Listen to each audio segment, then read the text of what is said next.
Así que en tu nombre poderoso, Cristo Jesús, que esta palabra sea revelada, Señor, y sea para edificación. Amén y amén. Cuando me enteré del tema que tenía que compartir con ustedes, la verdad sentí un poco de nervios, ¿no? Porque me parece un tema bastante controversial, bastante fuerte a la hora de comunicarlo.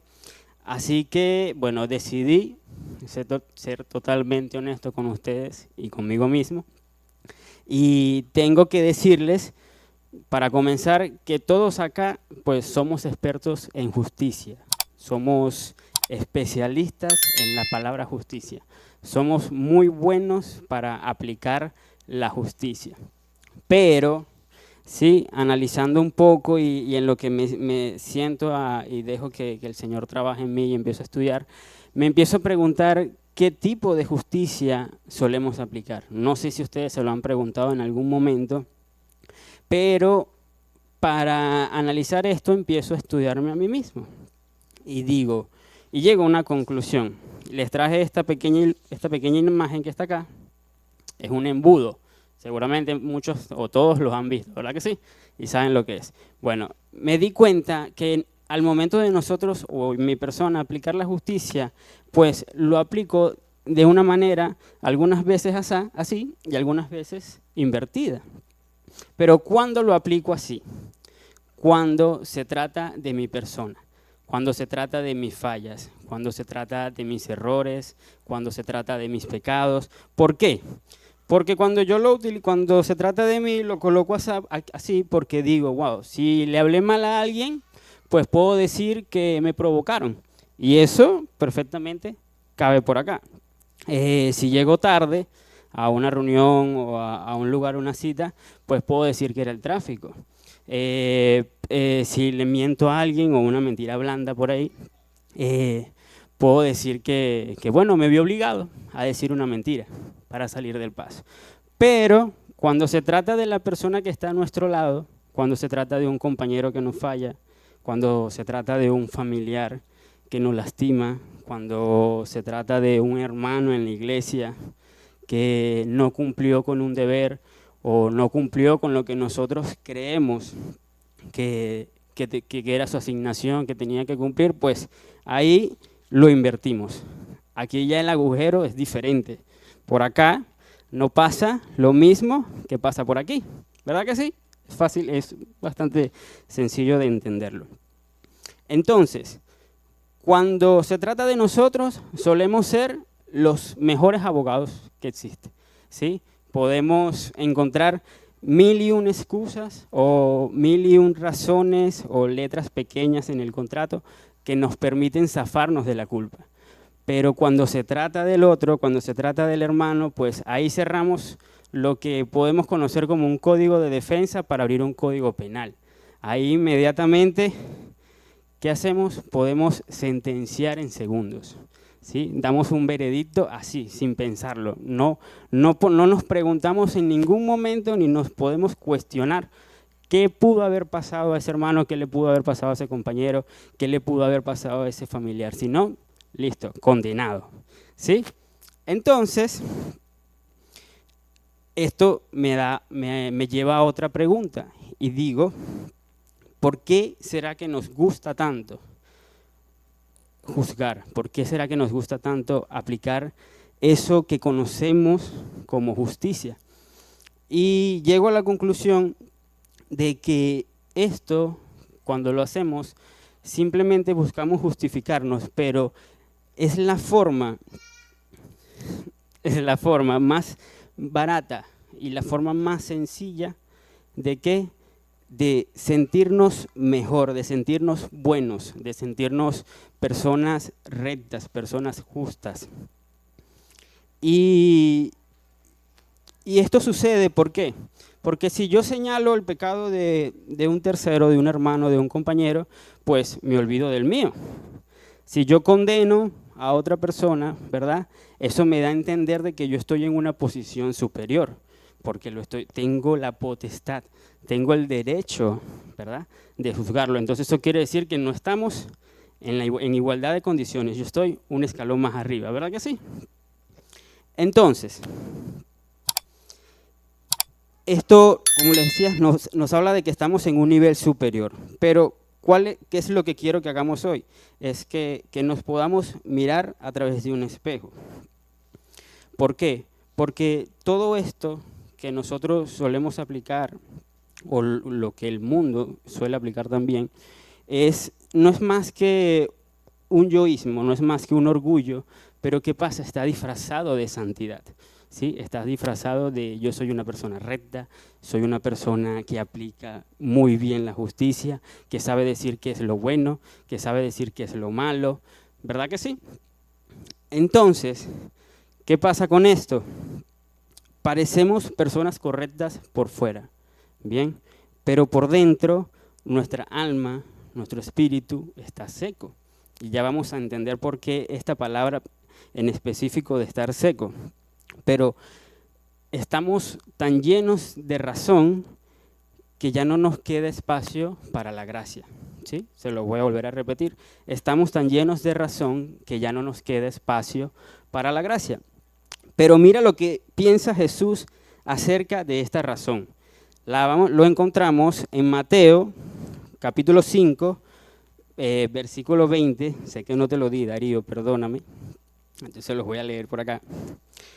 Que dice así: porque les digo a ustedes que no van a entrar en el reino de los cielos a menos que su justicia supere la de los fariseos y los maestros de la ley. Está en la Nueva Versión Internacional, lo voy a volver a leer.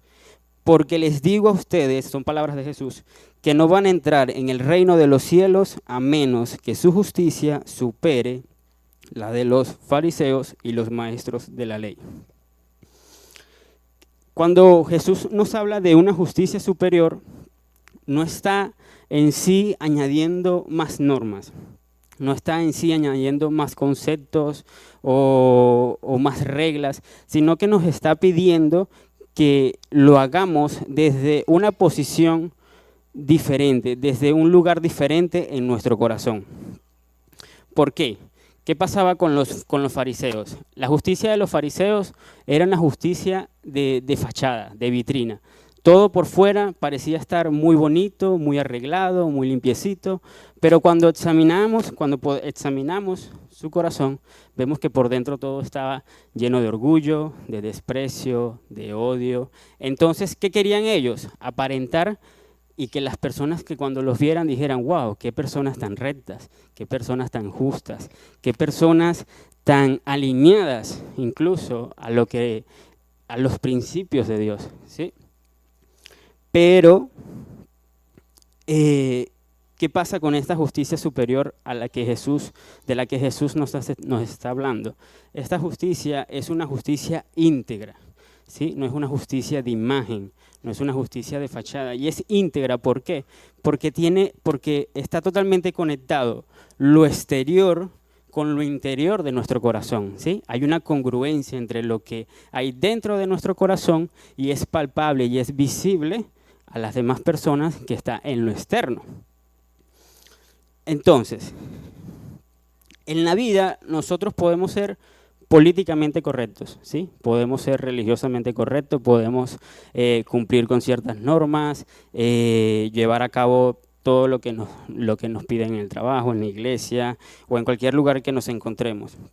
Pero muy en el fondo, ¿sí? En un lugar que incluso a veces ni siquiera nosotros mismos podemos tener ese acceso a nuestro corazón, puede haber una intención realmente distorsionada, un orgullo, una conveniencia, un querer resaltar, un querer ser más importante que los demás.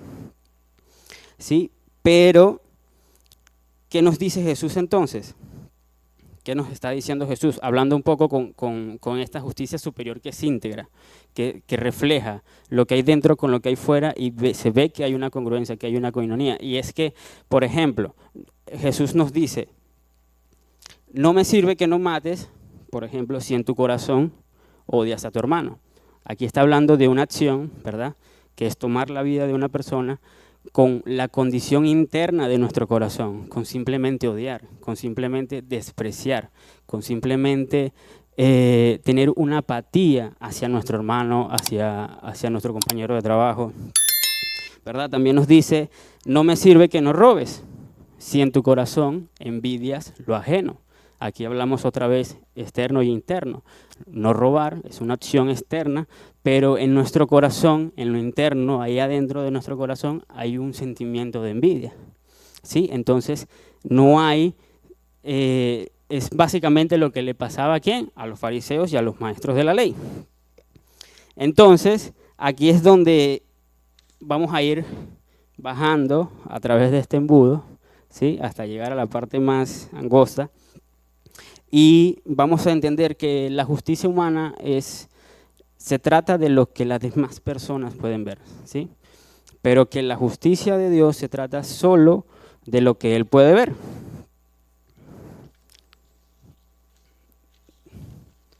Disculpen, voy a tomar.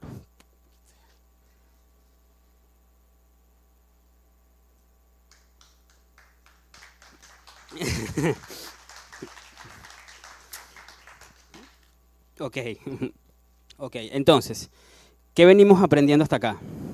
Estamos aprendiendo que esa justicia superior a la que Jesús nos llama, nos quita la máscara, ¿sí? Nos quita la máscara y nos obliga a admitir que aunque nos vemos bien por fuera, por dentro estamos desesperadamente necesitados, ¿sí? Y quiero que te quedes con esto de estar desesperadamente necesitado. ¿Por qué? Porque es lo que le da sentido a la bienaventuranza que hoy vamos a trabajar, que hoy vamos a estudiar, que está en Mateo 5, capítulo 5, versículo 6, que dice, dichosos los que tienen hambre y sed de justicia, porque serán saciados. Dichosos los que tienen hambre y sed de justicia, porque serán saciados. Aquí hay una conexión directa con lo que les mencionaba. Por fuera nos vemos de lujo, ¿sí? Llegamos siempre temprano, hacemos todo lo que nos piden, incluso damos la milla extra. Pero por dentro hay una necesidad desesperada de algo que no está siendo saciado, que no está siendo lleno, que no está siendo satisfecho. Y Jesús nos dice, dichosos, bienaventurados, los que tienen hambre y sed de justicia, porque serán saciados. Vamos a notar acá que Jesús no está felicitando o no está halagando ni está de alguna manera reconociendo a personas que son santas, a personas que son perfectas, sino que más bien está llamando bienaventurado a personas que reconocen que tienen una necesidad, a personas que están reconociendo que un cuerpo que tiene hambre está débil, ¿sí? Está desfalleciendo. Porque, ¿qué es el hambre? ¿Cómo podemos definir esa hambre? El hambre es ese grito de ese cuerpo que reconoce que le falta algo, que lo que necesita para vivir, pues no lo está obteniendo, no lo está teniendo. Y nadie, en ningún punto, cuando llega a esa hambre extrema, lo puede ocultar, ¿sí? Al principio uno va sintiendo hambre, si vas caminando o vas en el carro, de pronto vas viendo si hay una matica de mango por ahí amarillito, ¿sabes? Los famosos quitarruidos, pero luego que no consigues la matica y vas pasando y va pasando el tiempo y vas sintiendo esa hambre que ya empieza a tronar dentro de nosotros, ¿verdad? Que ya el estómago como que empieza a hablar. Entonces llega un punto en el que ya la apariencia, ¿sí? En que ya esa vitrina o esa fachada ya no nos importa. ¿Por qué? Porque ya necesitamos encontrar, ya nuestro enfoque es, necesito encontrar alimento, necesito encontrar comida, necesito encontrar agua. Bien, entonces, esto nos lleva, ¿sí? Cuando somos conscientes de esa hambre y de esa sed que tenemos por la justicia de Dios, esto nos lleva a admitir con humildad y ir delante de Dios y decirle, Señor, estoy vacío, ya no me satisface la forma o la manera en la que yo aplico la justicia en el concepto de que yo tengo de justicia, sino que quiero más bien que sea tu rectitud, que sea tu orden el que gobierne sobre mi vida. Pero aquí hay algo en el que quiero hacer énfasis y quiero ser, o sea, creo que de pronto estoy siendo muy enfático en esto, pero hay algo en la palabra que es muy cierto. Bueno, todo en la palabra es cierto, pero dice que el espíritu está dispuesto, pero la carne es débil, ¿verdad que sí? Entonces debemos estar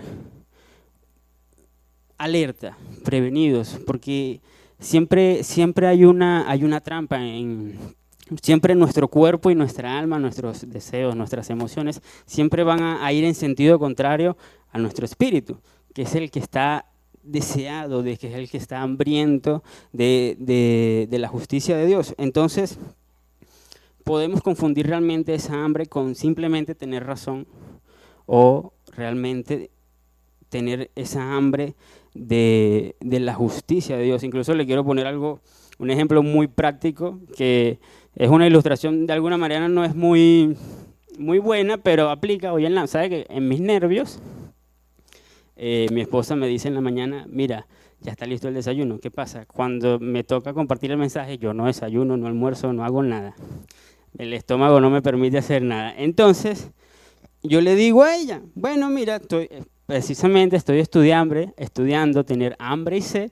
Yo me estoy aquí llenando de la presencia del Señor, ¿sí? Pero realmente yo estaba aplicando una justicia que no era muy cierta, porque yo lo que quería era evadir el problema de tener que despreciarle la comida a mi esposa, porque ella se paró, hizo comida, y dejarle el plato de comida ahí, pues bueno, eso iba a ser un caos. Pero ¿qué dije yo? Voy a aplicar una justicia, ¿verdad? Yo voy a decirle, bueno, yo estoy aquí estudiando, me estoy fajando estudiando para no comer. Entonces ella me dijo, te levantas y rayas el queso. Y lo dijo de una manera que, bueno, no me quedó mucha alternativa, me paré, rayé el quesito y comí. Pero, ¿qué quiero mostrarles con este simple ejemplo? Que incluso en algo muy tonto podemos buscar zafarnos, podemos buscar incluso usar la palabra, usar ese momento en el que yo estaba estudiando, en el que estaba de alguna manera teniendo una intimidad con papá, con Dios. ¿Para qué? Para excusarme de algo, ¿sí? Entonces, ¿qué pasa con esa hambre? Esa hambre nos quita el deseo de ser jueces, ¿sí? Nos quita esa necesidad de ponernos la toga y dar un veredicto hacia el hermano, sino porque un hombre que está muriendo de sed en el desierto no se detiene a ver cuánta agua tiene el otro, sino que dice, ¿dónde está la fuente? Yo necesito ir a la fuente. Y es curioso que Jesús nos diga que esta sed, ¿sí?, sea el camino a la felicidad. Pues rompe nuestro esquema. Cómo el tener hambre y el tener sed puede ser una dicha. Cómo puede representar un punto de felicidad en nuestra vida. Pero ¿qué pasa? Cuando yo reconozco que estoy vacío, es cuando puede el Señor llenarnos, ¿sí? Porque si yo camino por ahí y ando viviendo mi vida pensando de que no necesito más nada, que lo que tengo, lo que está a mi alcance, en mis fuerzas, en mi voluntad, es suficiente, pues el Señor nada puede hacer. De alguna manera lo estamos limitando, a pesar de que el Señor nos está dando, a pesar de que el Señor está deseoso de que nosotros probemos de su presencia, de su justicia. Si nosotros pues andamos como que no me falta nada, pues nunca voy a voltear allá arriba y decir, hey Señor, tengo hambre y tengo sed de ti, de tu rectitud. Y pasando al siguiente punto, que aquí es donde voy a aclarar un poquito cuando les decía que nuestra alma, nuestro cuerpo y nuestro espíritu se secan. Aquí lo vamos a entender y lo dice Pablo de una manera que me fascinó. En Romanos capítulo 14, versículo 17, lo voy a leer, Nueva Versión Internacional. En este contexto, Pablo estaba tratando de aclarar un conflicto que había entre los alimentos, ¿sí? Si eran puros, si eran impuros, si lo podían comer, si no lo podían comer. Pero me pareció perfecto para la ocasión porque dice así: porque el reino de Dios no es cuestión de comidas ni de bebidas, sino de justicia, paz y alegría en el Espíritu Santo. ¿Sí? Lo voy a volver a repetir. Porque el reino de Dios no es cuestión de comida o bebidas, sino de justicia, paz, alegría en el Espíritu. Parece una respuesta a Mateo 5:6, ¿sí? Pero haciéndonos la pregunta, ¿cómo podemos saciarnos? ¿Cómo podemos saciar esa hambre? ¿Cómo podemos dejar de ser esos jueces resecos, esos jueces que están secos por dentro y pasar a ser hijos de Dios en plenitud? Porque nosotros en nuestra fuerza sí podemos de alguna manera moldear un carácter medianamente justo, al menos ante lo que son los ojos del mundo. Podemos de alguna manera ser lo más parecido, ¿sí? Pero, ¿qué quiero tratar de transmitirles en este momento? Que el reino de Dios no es cuestión de comidas o bebidas. Vamos a permitirnos por un momento cambiar estas dos palabras, comidas y bebida. ¿Por qué? Vamos a hacer el ejemplo. Porque el reino de Dios no es cuestión de orgullo. Porque el reino de Dios no es cuestión de altivez. Porque el reino de Dios no es cuestión de apatía, no es cuestión de chismes, no es cuestión de rencor, no es cuestión de intolerancia o de conveniencia o de vanagloria. Y creo que nos podemos extender aún mucho más. Y un punto que realmente quiero que te lo puedas llevar en tu corazón es que la justicia que Dios nos habla, la justicia que Jesús nos muestra como superior, no es un concepto, no es una meta, no es un logro, no es un título, sino que es una persona, ¿sí? Es una persona que se recibe y por lo tanto es una comunión. Y por eso les hablaba Romanos 14, versículo 17, que el reino de Dios no es comida ni bebida, sino justicia, paz, gozo en el Espíritu, ¿sí? Entonces, esto se trata de la tercera persona de la Trinidad, del Espíritu Santo. Realmente no es aprendernos un concepto que lo podemos encontrar en el diccionario, sino es recibir a la persona del Espíritu Santo, ¿sí? Y seguramente muchos acá ya hemos recibido al Espíritu Santo, pero ¿cuán conscientes somos de que el Espíritu Santo está en nuestro corazón, está trabajando en nuestro corazón? Creo que eso también es algo a lo que hay que ponerle la lupa, ¿no?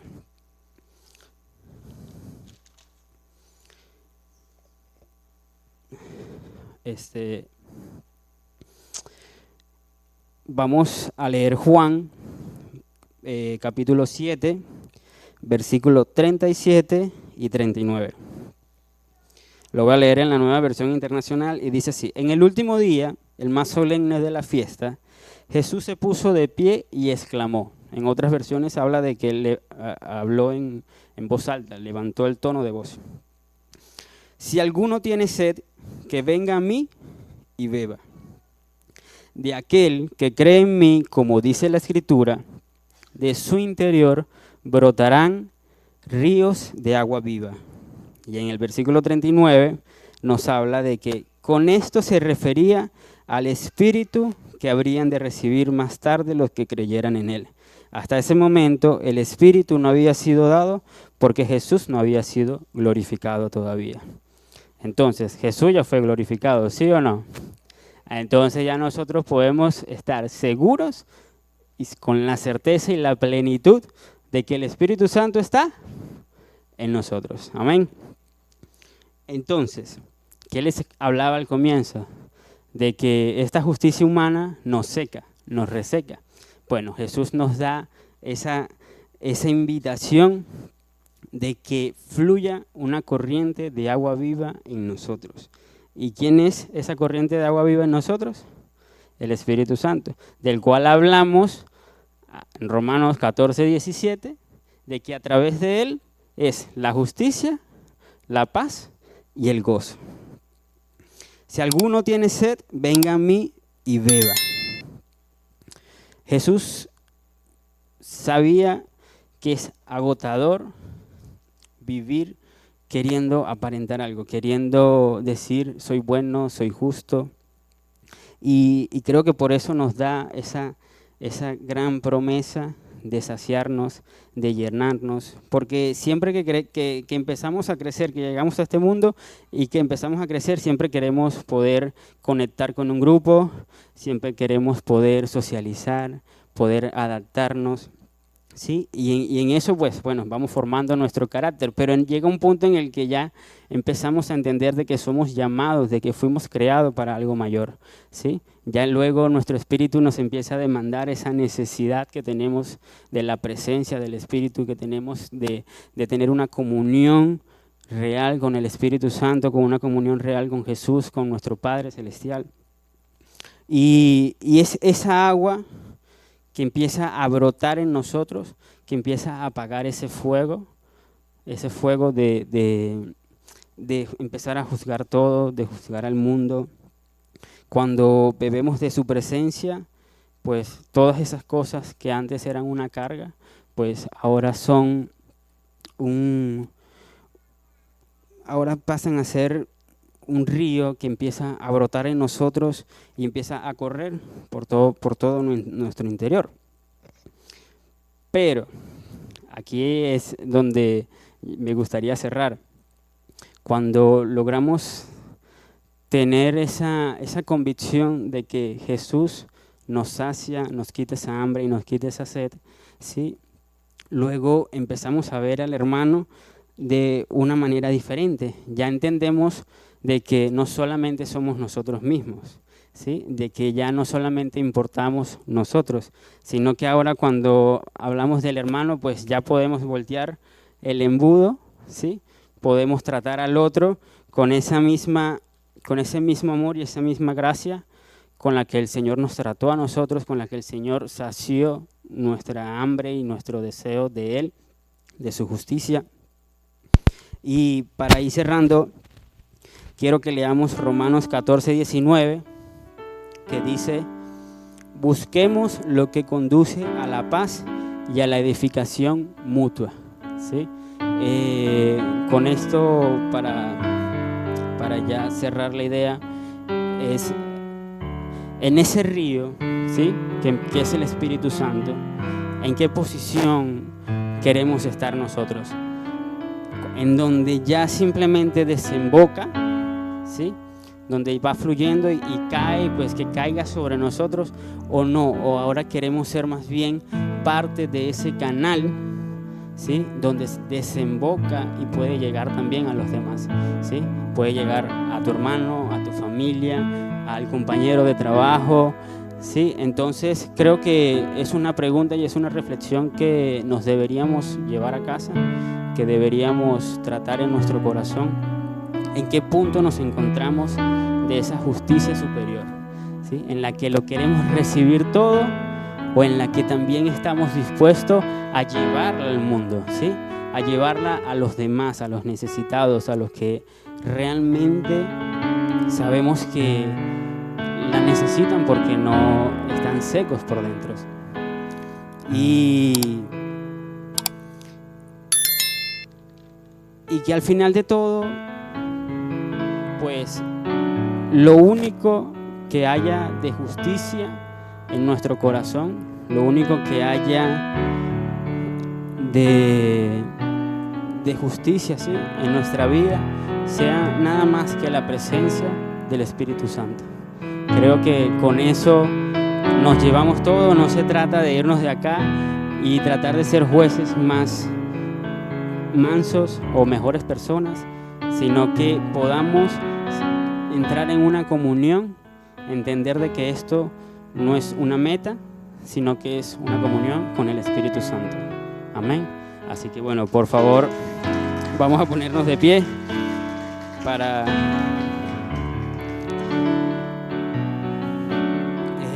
Gracias, Señor. Gracias te doy, Padre, por este hermoso tiempo que nos permitiste, Señor, compartir. Que lo que hayamos aprendido hoy, Señor, en este día pueda ser revelado, Padre, en nuestro corazón, Señor. Que podamos examinar, Padre, nuestro corazón, que podamos examinar nuestra mente, Padre, de eso que puede estar ahí reseco, Señor, que puede estar áspero, Padre, para que sea tu Espíritu Santo, Señor, tocando, inundando, brotando esa agua de vida, Señor, saciando esa hambre, saciando esa necesidad de ti, Señor. Que podamos crecer, Padre, plenos en tu presencia, Señor. Que entendamos lo importante, Señor, y el anhelo de tu corazón, que nos llamas a una comunión con tu Espíritu, Señor. Que podamos saber que esto no se trata solo de nosotros, Señor, sino de las vidas y las almas, Señor, que también tú pones alrededor de nosotros, Señor.